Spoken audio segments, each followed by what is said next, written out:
Poderia explicar um pouco mais sobre o estábulo e os animais? Muito bem.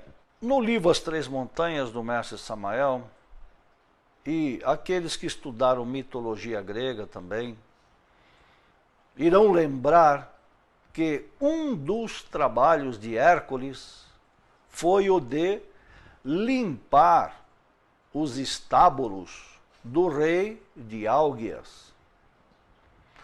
Então, o que são esses estábulos? Qual foi o trabalho de Hércules? O Cristo solar, ou seja, o Cristo dos gregos antigos.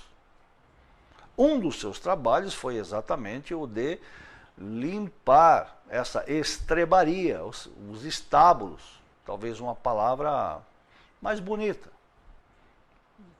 para significar as estrebarias, ou seja, é o local onde os animais, eles comem e defecam, enfim, é um lugar certamente não agradável.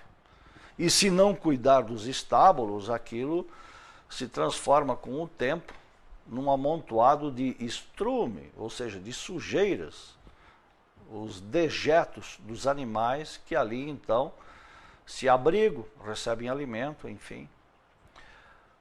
Quando se diz que Jesus então nasceu num estábulo, vale dizer que ele nasceu numa estrebaria. Claro, como os evangelhos são simbólicos, não necessariamente Jeshua ben Pandirá teve o seu nascimento físico num estábulo em Belém. Até porque, como foi dito na introdução inicial, Belém nem existia naquele tempo como povoado ou como cidade. Então, isso aí tudo praticamente confirma que essa linguagem dos evangelhos é tremendamente, profundamente simbólica. Então há que se entender o nascimento do Cristo, não de Jeshua ben Pandirá, num estábulo. E aqui, certamente, como na mitologia grega, estamos fazendo referência à condição psicológica interior, ao mundo mental daquele que já está no caminho iniciático e nessas etapas mais avançadas ainda possui dentro de si muitos animais, muitas bestas. Animais esses que personificam defeitos psicológicos. Porque quando um clarividente examina o mundo mental de uma determinada pessoa, ele vê ali dentro, coexistindo ou existindo no universo mental desta pessoa, para destacar esta realidade ou essa constatação, muitos animais. E esses animais são veículos, são forma ou as formas de nossos defeitos. Eles vivem nas partes enterradas de nossa mente, nas partes inferiores da nossa mente, vale dizer, no subconsciente. E o trabalho da iniciação, desde um começo, se trata de, crescentemente, eliminar defeitos.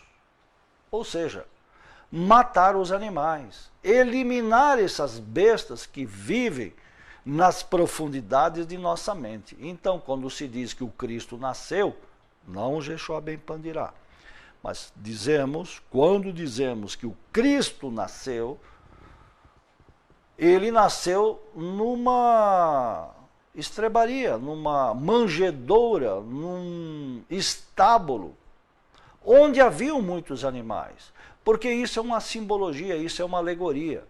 Que o Cristo, quando ele começa o seu processo de humanização, ele deve enfrentar, e ele vai enfrentar certamente, as imperfeições daquela criatura que ainda está lutando para se tornar perfeito. Então, o trabalho de aperfeiçoamento psicológico, mental e espiritual é feito pelo Cristo íntimo. Quando esse trabalho está concluído, alguns, então, encarnam o Cristo cósmico. E aí, então, saem, ou retornam ao mundo, ou retornam à sua terra, para cumprir missão pública. Ou seja, dar a conhecer o seu evangelho íntimo, passar uma mensagem de alta transcendência, que, como dissemos há pouco, tem origem, é proveniente do próprio Cristo. No caso, o Cristo cósmico, o Cristo desse planeta, que por sua vez é o mesmo Cristo do sistema solar. Por quê? Cada Cristo de cada um dos planetas do nosso sistema solar é uma extensão do próprio Cristo do sistema solar.